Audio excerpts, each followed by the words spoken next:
Good morning guys, শুভ জন্মাষ্টমী জানাই সবাইকে। আজকে আমি সকাল সকাল উঠে চলে আসি আমার এই রুমে। এসে আমি কিছুক্ষণ অপেক্ষা করি। আসার পরে এখানে আমার কিছু কাজ থাকে, সেগুলো আমি করি। করার পর আমি ঘরদোর কিছু পরিষ্কার করে নিই, কারণ আমাকে তারপর রেডি হতে হতো। দেখো আমি এখানে রেডি হয়ে চলে এসেছি অফিসের জন্য, কারণ অফিস তো যেতেই হবে আমার, যদিও ছুটি ছিল না কালকে। এবার হচ্ছে যে আমি এখানে পুরোপুরি নিজের স্নান করে আসার পরে চুলটাকে একটুখানি পরিষ্কার করে নিই, কারণ আমার চুল কোনোভাবেই শুকাতে চায় না। যার জন্য এবার হচ্ছে যে আমার গোপালকে আমি সকাল সকাল তুলি, যখন ও ঘুমোচ্ছিল ওকে জন্মদিন উইশ করার পর ওঠানোর পর ও বসিয়ে রাখি কিছুক্ষণ। বসানোর পরে ও কিছুক্ষণ ওয়েট করে চলে আসে। এখানে আমি ওর জামা কাপড়, সাজার জিনিসপত্র, ওর জুয়েলারি সব বের করে নিই। এখানে আমার মা দেখো ওকে স্নান করিয়ে দেয়। তারপরে সকাল সকাল উঠে ও স্নান করা কমপ্লিট হয়ে যায়। স্নান করার পর আমার মা ওকে মুছিয়ে প্রণাম করে ওকে ওর আসনে বসিয়ে দেয়।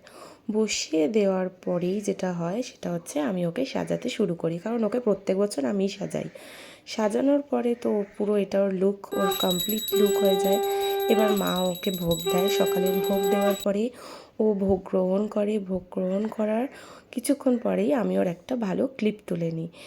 ক্লিপটা তুলে নেওয়ার পরেই দেখতে পাচ্ছি এখানে আমি নিজেই অলরেডি রেডি হতে চলে এসেছি।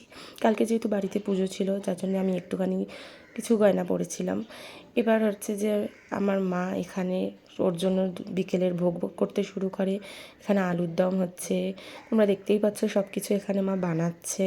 যদিও আমি কালকে কোনো হেল্প করতে পারিনি। তারপর চাটনি সমস্ত কিছু মাই কালকে নিজের হাতে করেছে। আর এখানে দেখো বাসন্তী পোলাও বানাবে বলে মা ঘি, হলুদ, সব কিছু দিয়ে থালার মধ্যে সাজিয়ে রেখেছে।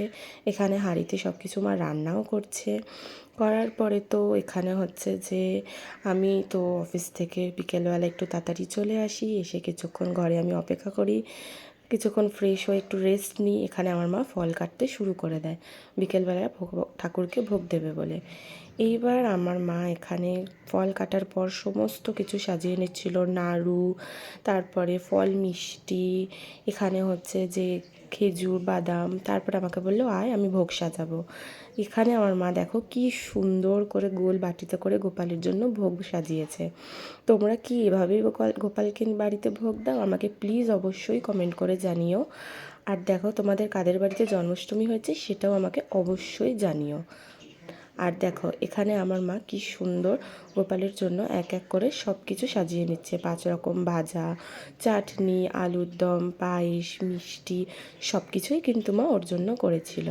এখানে দেখো লুচি ভোগও আমার মা দিয়েছে গোপালকে।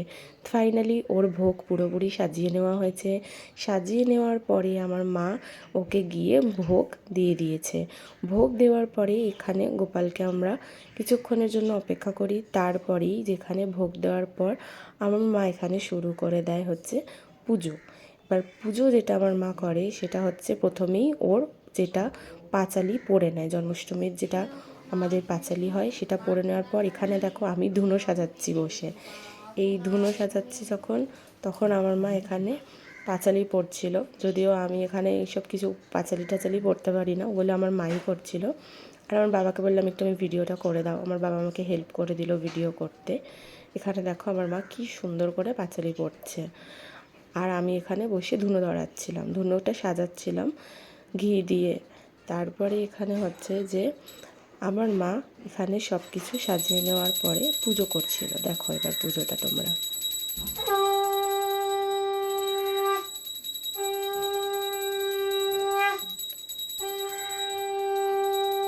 আমার মা একা হাতেই পুজো করেছে সমস্তটা।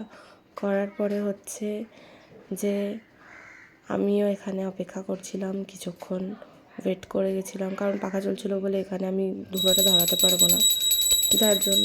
এবার দেখো আমার মা এখানে আরতি করছিল। তারপরে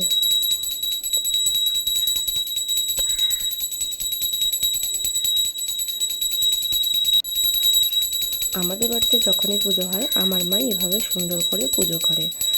আর যখন কোনো প্রতিষ্ঠা করা হয় বা লক্ষ্মী পুজো হয় তখন আমাদের বাইরে থেকে ঠাকুরমশাই এসে পুজো করে।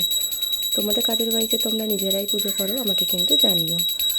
আর এখানে দেখো আমার মা সমস্ত কিছু পুজো করার পর ওর আরতি করে শঙ্খ বাজিয়ে গোপালকে ভোগ নিবেদন করে তারপরে আমরা এখানে ভগবানকে প্রণাম করে নিই।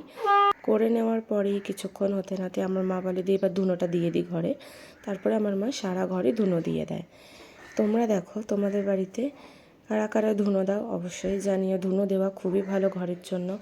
এখানে দেখো আমি পুরো টায়ার্ড হয়ে যাই। টায়ার্ড হয়ে যাওয়ার পরে আমার কাছে আর কিছু ছিল না। এবার মা বাড়িতে অনেকে এসেছিলো, সেটার ফুটেজ নেওয়া হয়নি। আর এখানে দেখো সব কিছু করার পর আমি ঘরদোর গুছিয়ে নিই। মা তখন অনেক রাত্রি হয়ে গেছিলো, গোপালকে নামিয়ে ওর জামা কাপড় চেঞ্জ করিয়ে দিয়ে, কারণ ও সারাদিন বসেছিল, ও তো ক্লান্ত হয়ে যায় না, যতই হোক ওকে আমরা বাচ্চার মতন মানি। এবার তারপরে মা ওকে জামা কাপড় ছাড়িয়ে টাড়িয়ে দিয়ে ভালো করে পরিষ্কার করে ওকে নতুন একটা পরিষ্কার জামা পরিয়ে দিয়ে, ওর রাত্রিরের জামা পরিয়ে ওকে শয়ন দিয়ে দেয়, কারণ ও সারাদিন বসেছিল। এবার ওকে শয়ন দিয়ে দেওয়ার পরে আমরা চলে আসি ফ্রেশ হয়ে। এবার আমি অপেক্ষা করছিলাম রাত্রিটির খাবো বলে, ডিনার কমপ্লিট করে তারপরে একটু রেস্ট নিতাম। তোমরা কিন্তু অবশ্যই জানিও আমার ভিডিওটা তোমাদের কেমন লাগলো। টাটা।